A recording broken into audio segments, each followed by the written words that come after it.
Hello, my name is Juliet Bryans. I am the project coordinator for the Buchanan Grand Bassa County Electricity Project. I'm coming to you with an issue that is dear to my heart and to the hearts and minds of those people of Buchanan, Grand Bassa County, Liberia, West Africa. This seaport city with its awesome beaches and golf course was once attraction to many tourists and foreigners from all over the world.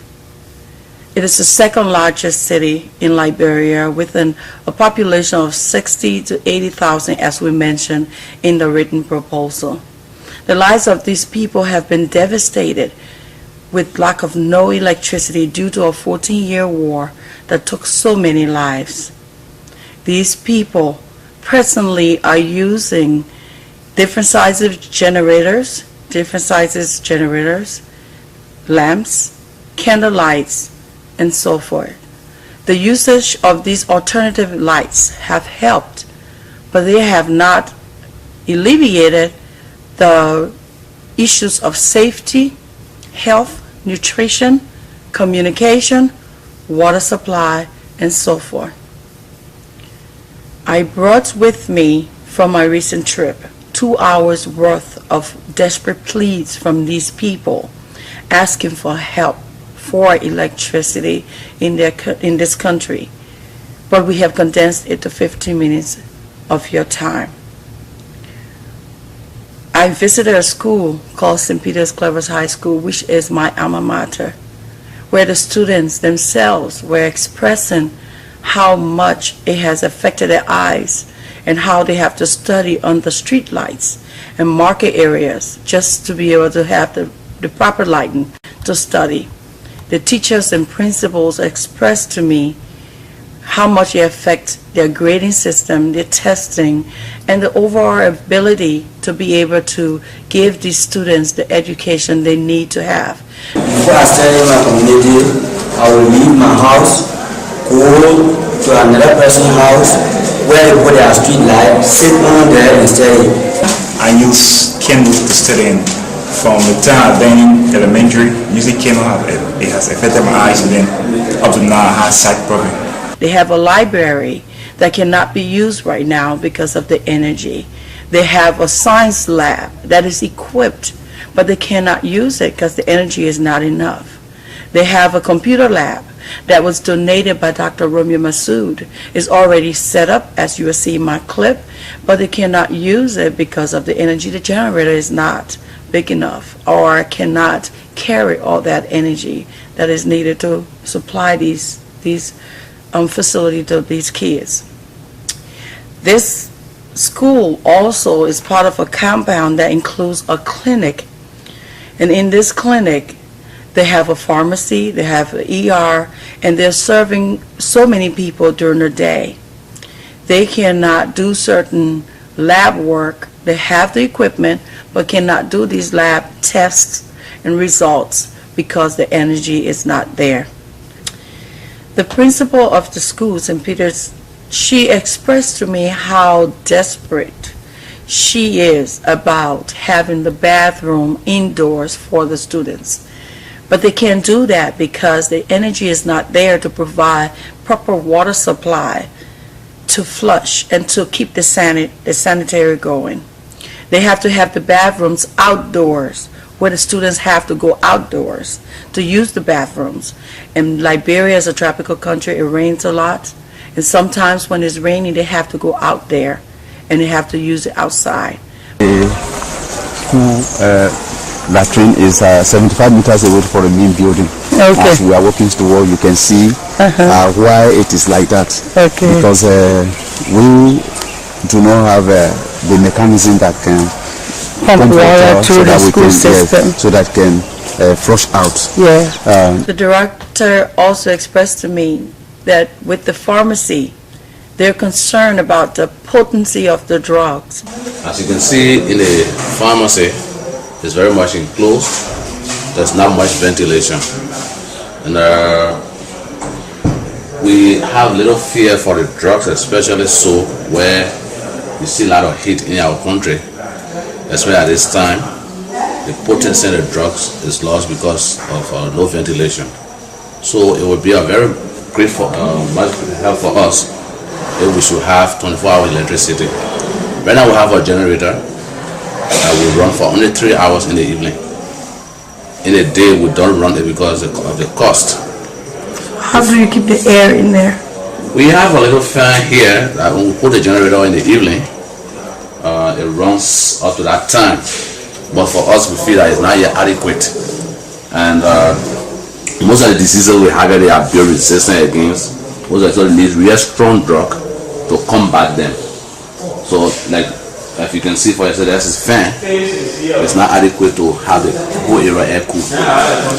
And besides the pharmacy, we also have the lab that we have the capacity to do even more tests, chemistry tests and other tests that will help the people. But because of the same electricity problem, we cannot do some of those sophisticated tests, the liver function test, the kidney function test. We cannot have them.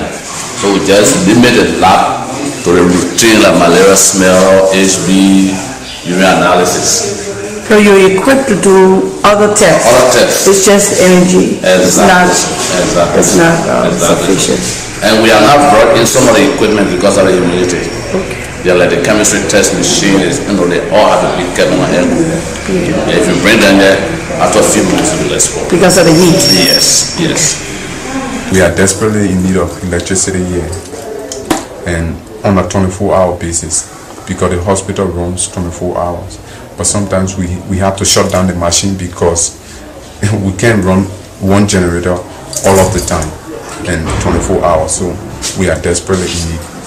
We faced a lot of difficulties because most of the equipment that we use here, like the oxygen concentrator, they work on electricity. Right. So when you have the patient on the table and then there is no electricity, we find it very difficult. By the time the patient are referred to imagine or OB patient, somebody with a prolapse or has to be taken more over the distance and things. So sometimes by the time they reach, the mother will not be able to have a child. So, but if we have 24-hour electricity, we're equipped here. Yes, there will be no need for referral. Right. Once every 24 hours, there will be no need for referral because you have doctors here. Yes, that can do it. You have an anesthetic. But in the absence of current at night, it's very difficult. Alright. But there are times that the generator goes off for sometimes a week. They have to rest. Yes, sometimes a week go without calling the hospital. And at that point there will be no emergency done, no elective, nothing at the camp done. Wow. So sometimes a week the generator. I'm telling you, sometimes a week because once the generator goes off, they have to go Morovia, get past to breathe. And sometimes the technician will not be around to fix it. Wow. So yes, so it's a bit difficult for us. Really, we appreciate the 24 hours for it. At the government hospital, I observed in the ER the darkness covering these people. They were crowded with women and children waiting for the generator to be turned on at 10 a.m. before they can be served. These are ill people. Imagine if you had an emergency and you're waiting just because of energy, even though the service is there. There's a local clinic owner. She's desperately asking too for her clinic to survive because she has other contracts that's coming her way, but due to lack of energy, there's the fear and worry about that. The broadcasting system, I spoke to the manager, and he would like to broadcast at least 24 hours a day. Communication, we say, is a bad product because you should be running 19 hours a day. People will be listening to you for news, listening to you for information. You cannot deliver those information because you are down because of generator. And so if you see just in the ministry right now, you see my office is dark. I have to be dark because once the station is on, the current on the side cannot be supplied. The computers are off, all office documents are all at a standstill. So you're sharing energy. This milling company is called the National Milling Company of Liberia. One of the largest in almost all of West Africa. The owner told me he was about to leave because he was so discouraged. It has been shut down for all these years because they cannot maintain it. There's no energy. The generator is not equipped to keep this company going. It's a factory. The engineer of the past plants for the electricity of the city also mentioned in the written proposal. He has been asking and wanting to know when is this going to come around, because there are a lot of jobs on the line, there are a lot of lives on the line, and he has seen the changes that people have gone through without no electricity, just from the darkness. I'm sitting here talking to you. I'm hoping that you will find it in your heart to support this project. I'm hoping that you will invest in changing lives. You will invest in bringing back the kind of life that these people are accustomed to, the kind of lives that they are looking for their children, for their future. We are asking you to help us, help our people, help them to come back to where they used to be. We need more investments in this county. We need more improvement in this county, but we cannot do it unless there's 24-hour electricity that can handle all of the investments and improvements that need to be done. More companies are moving to Liberia, to Buchanan, the seaport city. The ports are opening up. There's so many businesses that are coming there. And the ones that are there, I spoke to them, BRE, Mata Steel, they're all looking forward to us bringing the kind of electricity they need to get rid of those generators they're using. Those were the exact words. We want to get rid of these generators. So they are in support. So if you can help us, you will not regret the choice you make to be part of this project and this investment in Buchanan. The superintendent of Buchanan, Grand Bassa County, she is giving us her total support, as you will see. In her own words, she's going to tell you. She's willing to privatize the plant. She's willing to do whatever it takes to bring her people back to where they used to be. Hello, my name is Julia Duncan Cassell, Superintendent of Grand Bassa County, and I want to say a big thank you to all those in the diaspora, especially in the United States, who are thinking about the people of Liberia. After 17 years of civil crisis, where all our infrastructures were broken down, we like to appeal to you, play on your conscience, and ask you to please assist in whichever way you can in helping us restore the basic necessities back to our people. Water, which is sanitation, light, which is very important. We are in the 21st century, and our students, our children, are still standing under candlelight. So whichever way you can help us make this project a success, we will wholeheartedly welcome it, especially having one of our own from this county involved in the process. We want to say to you that whatever contribution you make to this process will be used fully for the intended purpose, and that the people will be grateful to you forever. We hope that one day too you can pay us a visit and see the needs of the people here. There's so many, I can't start naming them all, but whatever way you can help us, we'll gladly welcome it. You're welcome.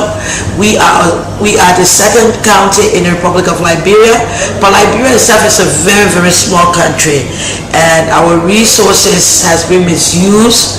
Now that we're putting all of the necessary process in place to make sure that this time around the people benefit from the resources, but we can only do that with the help and support of all of you out there. So we wish you well and hope that this project is supported and will benefit the greater population of our people. Thank you. Again, thank you. My name is Julia Bryant. I'm the project coordinator. Thanks for your time.